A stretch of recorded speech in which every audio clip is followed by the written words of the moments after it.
This is ESPN ESPORTS. I'm Arda Ocal. Happy to be joined by Jump, one of the foremost commentators in the Apex Legends scene. Duos has been announced. Lots to talk about, unpack with Apex Legends. Jump. First of all, where are you? You're traveling everywhere. I'm currently in Seattle, Washington, doing a talk show that covers a whole bunch of different things surrounding the wide world of esports called Game Over with Bud Light, and just happy to be here. Excellent. So let's talk about Duos. Apex Legends just got announced. Limited time, November 5th is the launch date. Your initial reaction to this? I think for the first thing, it's great. Anytime you have limited time game modes that take the core mechanics of a game and add an extra flavor for fans, Duos is something that has been requested heavily. And I think that its addition to something like the Apex community is going to be fantastic after seeing the pure success that they had with the Solos event. So why do you think Duos specifically was requested so much by the community? I mean, it's two's a group of, or two's a couple, three's a party, something like that, something like the saying goes. Three's a crowd, I think it's just, yeah, three's a crowd. Just getting one person together and kind of going in that Duos format is something that has always been popular. You take a look over at Fortnite, and it started off with the squads, and competitive is doing a lot more of the duos and trios because sometimes less is more in a lot of ways, and they already have done the three-man squads. They've already got the solos, and so it only kind of made sense that duos was kind of the next limited time game mode to come down the line. Solos was well received. How do you think duos will be received by both the casual player but also the top competitive players? I think the competitive players will enjoy it. You take a look at the current event with the Fight or Fright, with Shadowfall, it's fun, but once you get that game mode into the hands of the higher level players, they're not having as much fun with it because there is a skill cap. Duos, on the other hand, you can find out new combinations with the different legends that exist and kind of increase the level of competitive nature because the casual modes do have this sort of kind of hidden MMR-esque sort of situation. So you're going to have pro players that are lining up to play each other. They did solo Q snipes during the solos game mode. I expect them to do the same for duos and just add that extra level to it with the combinations. With duos coming out here, what kind of combinations of legends do you expect to be very popular? I feel like Lifeline and Pathfinder will have their day in the sun here. Pathfinder and Wraith are definitely going to be your top two. Anytime you can have that extra level of mobility, you're going to be necessary to have that together. But you also have a chance to eliminate a support role and actually go for more aggressive. So you can run something like a Bangalore. You can run something that has that extra oomph because in trios, you're not capable of having that full aggression because there's always a support player, a Watson, a Lifeline, someone that can help them out. With the removal of that, you then can kind of just create a W key squad and have that aggression and kind of have that extra level of flavor. Okay, so no Lifeline then. Fair enough. No, I don't think. I know you want to.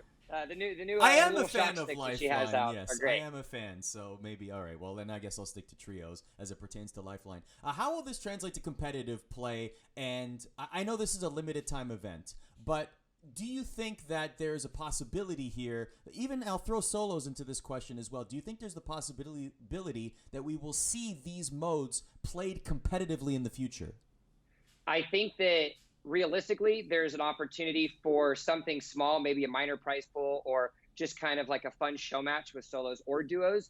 But I'm of the hard opinion that when you create multiple game modes that are equally competitively viable, you're splitting the player base and splitting that focus. You're also creating opportunities to confuse a casual audience that might not know a lot about a game. And then you're having to educate them on 3 different game modes.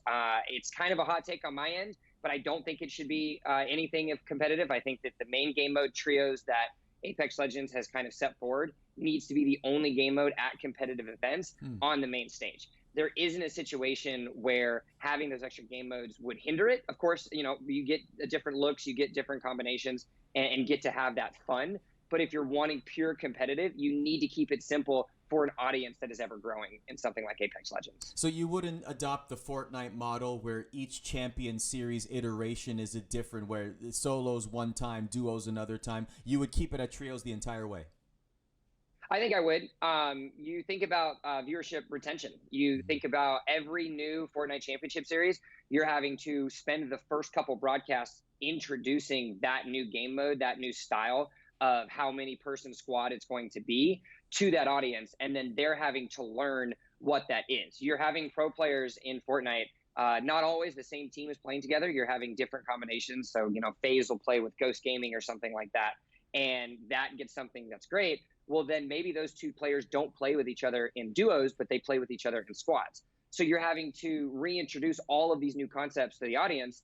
And if you're not keeping consistent, then they might not like the game mode. They might not enjoy it. So then they might not watch for that season. And that creates a little bit too volatility for something that you're wanting to build as a long-term season.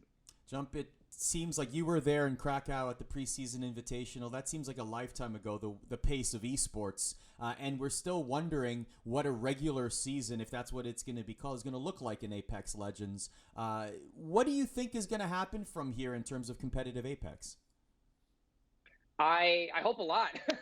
As someone that lives and breathes this game pretty much every day, I hope that there's a lot coming. In the PR announcement that they did yesterday, after successfully announcing that they have reached 70 million players worldwide, claps to Respawn and EA for achieving that one. They announced that there are competitive announcements coming, and the future of Apex is yet to be seen. But as someone that is well aware of the individuals that are working on that, John Nelson, the head of the competitive division over at EA, Anakin, as the gaming world knows him, is a hard-fought and phenomenal individual when it comes to building a competitive scene. And I'm fully convinced that at one point or another, we're going to get an announcement, and the community is going to be very happy about it. Yeah, I'm hoping we're seeing regular events in the near future, at least in form of a calendar, something that we can really take a bite out of and look forward to. So you were there at the last couple of events. You were in Minnesota for X Games. You were in Poland, as I mentioned. What did you like, and what were some of the challenges of the tournament formats? For example, I loved the drama of the very final moments of Krakow. I loved it. I didn't love the amount of hours it took to get there necessarily, but I thought that the drama was absolutely gripping esports television viewing, or stream viewing. So in your opinion, what do you like and what would you change? So starting off with X Games, I think X Games, the format was a great first showing. You needed something that was simple, digestible to a non-endemic audience, because they partnered with ESPN for the EXP Invitational, and you had 6 games. Storylines were great. It was awesome, but it was a simple format, and it didn't solve the issue that every Battle Royale broadcast and game has, that climactic moment of winning. If you win a League of Legends game, you know who wins at the end of best of 5, because at that game 5, whoever takes down the Nexus, that's going to win. Doesn't really happen in BR because you're given a set game, a set amount of games, because of the randomness nature that exists within a Battle Royale. What did they do to fix that? Move over to Poland, the match point eligibility format, where once you reached 50 points, the next game you win the entire tournament. The hindrance of that, of course, is the game ran, and we ran for 11 games, and for players that had to play in the losers finals and then make it to the grand finals, played 15 games that day. Arda, that's a lot of Apex. I don't care how much you love the game. Players were suffering from fatigue. You had players with sweat rags on. It was intense. I think that format was great, but I think that for the timing aspect, I think you make the final day only the grand finals. You do run the risk of it being over in 5 games and having a short broadcast, which I know for primetime airtime isn't necessarily the best, but you have to dedicate that one day for those long games. Or you do the other option, which a lot of professional players have been suggesting, and I'm on the same board as well, is you create the minimum threshold of, say, 50 points, and if you win the next game, you win. Or then you set a cap. If you hit 100 points, then you win as well. That 100 points still took 11 games for TSM to get, while they did win and simultaneously get 100 points. Of course, it worked in their favor, but I think setting a cap that is of a reasonable standing, doing enough of your computations to find out how many games that'll take, will alleviate that issue, while also giving an opportunity for teams that know they're over the 50 points but not close to the 100 to still get a win and to still walk away with the championship trophy. See, I agree with you on the length, of the broadcast, and I'm not so upset, or I wouldn't be upset if it was a short broadcast. I mean, how many prize fights don't get out of the first round? And you still watch them, right? So I think that there's a value there to have. I mean, you're still going to have the amount of hype going into that event, right? And if it's short or whether it's a longer broadcast, I don't think people are going to care as much as if it's a marathon 7-8 hour broadcast. Yeah, no, I totally agree. I think that sometimes, you get those climactic moments and somebody wins. And just like you think about it with boxing, if it's a first round knockout, sure, you feel like you might not have got your money's worth because you've been there for less than an hour. But at the same time, you just watch someone who is undisputedly the best player in that boxing ring. Same thing can be said for something like Apex Legends. So I'm on the same board as you with that one. What is the state of? Let's end on this. The state of Apex Legends. You mentioned 70 million users. EA signing a deal now to return games to Steam and Valve. It seems like Apex is in a good place as we head to 2020. I think so.